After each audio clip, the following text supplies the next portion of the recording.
combined newsrooms in Eugene, Roseburg, and Coos Bay. Kval News at 5 starts now. Well, the first coronavirus season of high school football is coming to an end tonight. Thanks for joining us. I'm David Walker. And I'm Jacqueline Fernandez. As the shortened season comes to a close, we turn now to Kval Sports Director Brandon Kammerman, who has a preview of all tonight's action. Brandon. Jacqueline, how quickly this flew by. Tonight is the final high school game day of the season. Tomorrow is the last day of contests for high school football. But the way the OSAA condensed these seasons, it means season 3, which is baseball, softball, track and field, tennis, and golf, those games start Monday. I was actually out at the Willamette football game last night. It was kind of funny to see the baseball team practicing during a football game. Just part of this pandemic-forced, truncated sports schedule set by the OSAA. But yes, high school football is wrapping up only 5 weeks after it all started. Well, the host of games tonight, some good ones, including perhaps the two best teams in the 3A in Cascade Christian and Sandy Am Christian. Good battle for Sheldon against North Medford, some top teams in the 2A. All tonight on high school game day, and it's right here on Kval at 11.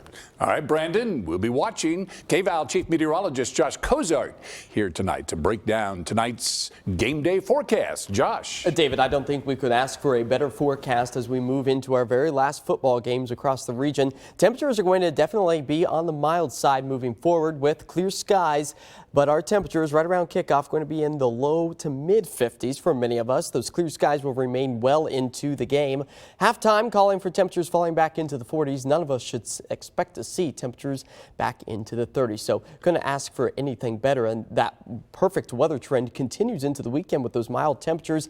And we do have a chance for a few light rain showers. That's all coming in the form of a cold front that will knock our temperatures down ever so slightly for Saturday with those clear skies still remaining at this hour, but the clouds just offshore. Rain starts tomorrow morning. Let you know how long it lasts coming up in my full forecast. All right, Josh, thank you. The COVID-19 pandemic has certainly hurt businesses everywhere here in Oregon.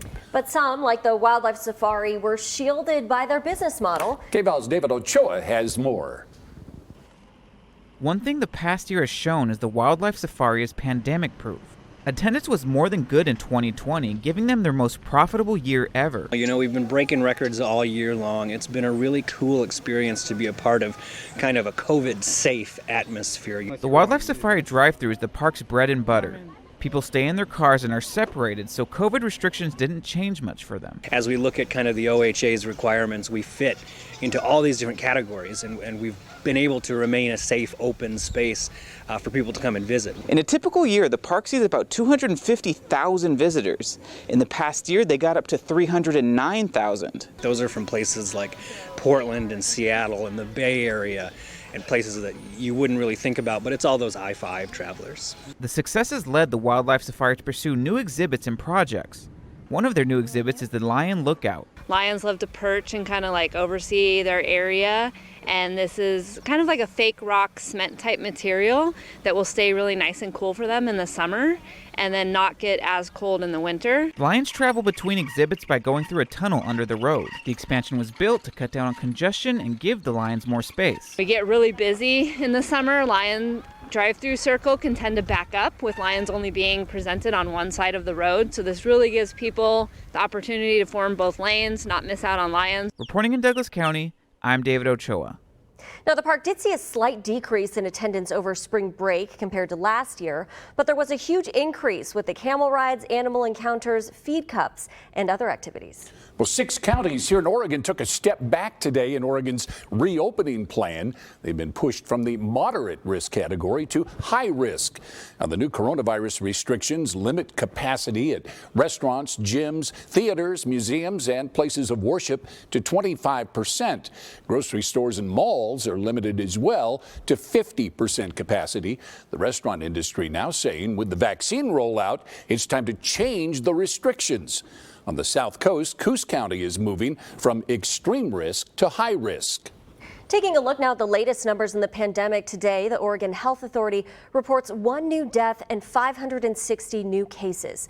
This does bring the statewide case count to more than 169,000 since the pandemic began. Well, today marks 1 year since the first coronavirus case was reported in Coos County. An inmate at the Shutter Creek Correctional Institution was the first to test positive, and that led to an outbreak of 25 inmates and 3 employees. Since that outbreak, there have been more cases, but the prison has been able to keep that number low. We talked with Coos Health and Wellness today about what could have maybe been done differently. I can't say right now whether or not I think we could have done things better. We did things exactly how we thought we needed to do it at the time.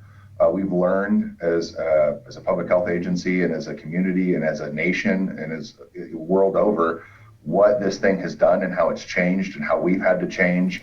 And Gleason says the preventative measures have been the same from the start.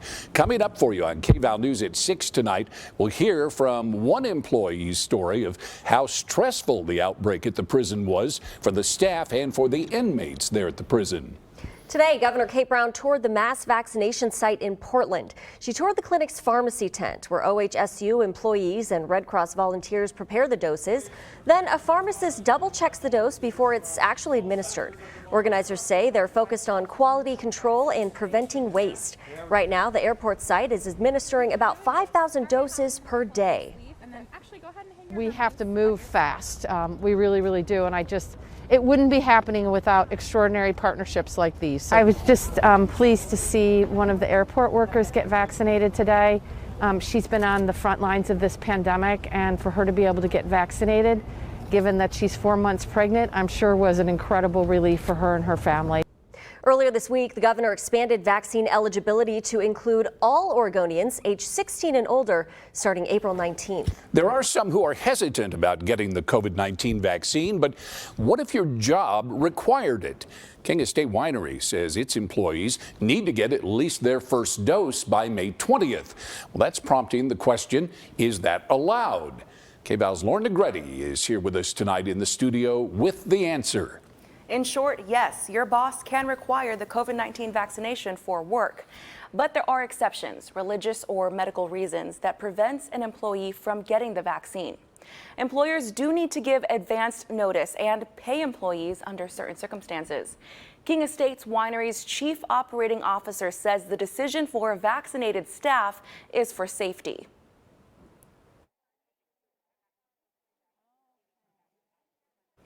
The winery partnered with Public Health for an on-site clinic, administering 74 doses to employees and family members yesterday.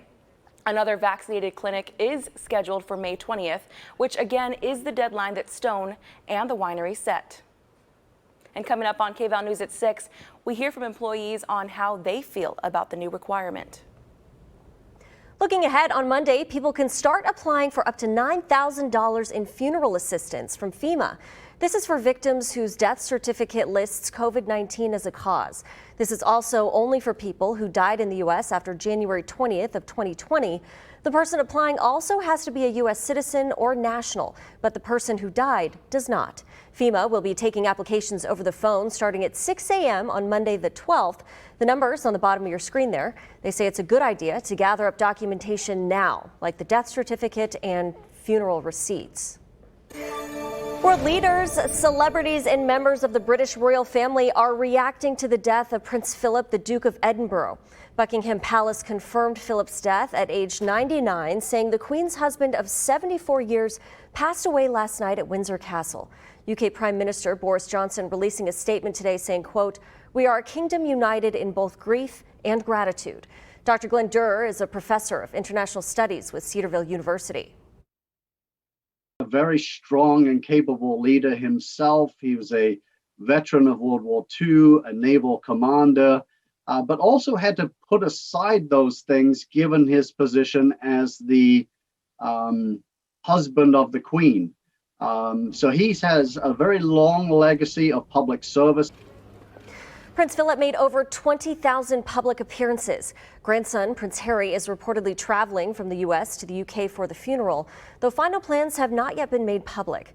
The U.K. is expecting to enter a 10-day mourning period, and affairs of the state are temporarily suspended.